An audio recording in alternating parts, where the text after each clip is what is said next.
We should have a yield per hectare of 750 grams or 1 kilo. But because for this year, coming from the report of the different municipalities, we have only 410 grams per tree of green beans. Batay sa pinakahuling datos ng Office of the Provincial Agriculturist, umaabot sa mahigit 1,600,000 puno ng kape ang kasalukuyang namumunga sa Benguet. Ngunit aminado ang pamahalaang palalawigan na mas mababa pa rin ang ani kumpara sa target ng probinsya na 750 grams hanggang sa 1 kilo ng green beans bawat puno. And amon kayo di last year kami, early part, nagsasarong luti bagyo. So this year, medyo bumaba iti production type ni coffee. Iti Arabica. Based on statistics. So looking kita tayo, coffee, nagadulat tati coffee nga pagkakitaan tayo is in the municipality of Ato.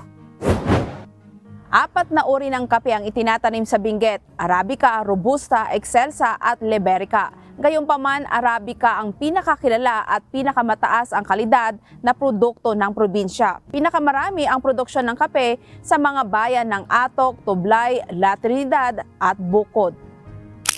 Sa panig naman ng mga negosyo, sinabi ng ilang cafe owner na sa kasalukuyan, kahit tumaas ang demand ay sapat pa ang supply ng lokal na kape, lalo na para sa mga maliliit at bagong cafe sa Baguio City. Malaki ang papel ng mga lokal na supplier sa pagtugon sa demand, lalo na tuwing malamig ang panahon kung kailan mas mataas ang bentahan ng mainit na kape. Sufficient naman po yung supply para sa amin kasi nakakapag-produce naman po yung mga local suppliers natin dito sa Benguet, sa Baguio, ng kape po na in-orders po namin monthly. Mas lumakas ngayon yung bentahan namin ng kape, lalo na siguro nung mga previous months kasi malamig sa Baguio. So isa po yun sa nakita namin na mabilis na ubos yung coffee beans namin.